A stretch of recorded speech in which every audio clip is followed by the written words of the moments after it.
After some time, I was able to save up enough emeralds to get the diamond pickaxe with the enchantment efficiency 2 from the toolsmith. Unfortunately, I wasn't able to get a diamond axe from the toolsmith, so I crafted a second smithing table in order to be able to trade with a different toolsmith. Luckily this time I was able to get a diamond axe from the second toolsmith, and the axe had the efficiency 3 and unbreaking 3 enchantments. With the new diamond tools I went back into the nether so that I could try and find more gold and barter with the piglins. The reason that I was bartering with the piglins and exploring the nether was so that I could get a dried ghast. Once I had a bit of gold, I found a piglin and tried bartering again. Unfortunately, I continued to not get a dried ghast from the piglin, so I went back to gather gold while searching for Soul Sand Valley. I decided to dig tunnels to try and find a new area to explore, since I couldn't find the Soul Sand Valley by following the terrain from the portal.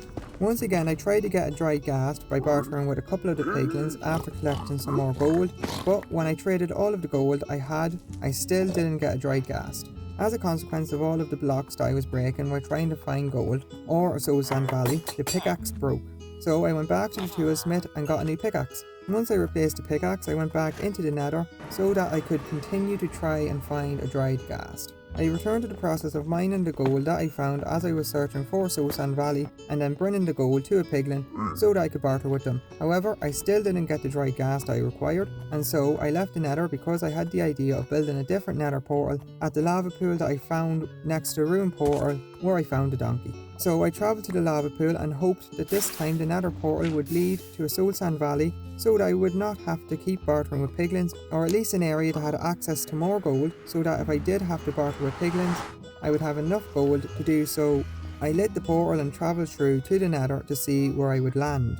I wandered around the portal and spotted Bastion, but more importantly I also saw Soul Sand Valley. So this area had both large amounts of gold and also access to a Soul Sand Valley where you can find dry ghasts next to fossils. I decided the easiest method would be to go to the Soul Sand Valley. I lost some health and hunger on the way over to the Soul Sand Valley, and so I went back to the donkey where I kept my food. But once I returned to the nether, I used the diamond pickaxe to dig around and make paths so that I could easily return to the nether portal, and also to help stay away from the skeletons. Eventually I found a fossil that had a dried ghast next to it, so I began the process of digging down towards the fossil so that I could collect the dried ghast. I successfully got to the dried ghast, and in the process of doing so I created a path that leads back to the start of the Soul Sand Valley. Once I collected the dried ghast, I placed it back down so that I could ferry my pickaxe back to the donkey and then return for the dried ghast so that I could take it back to the village.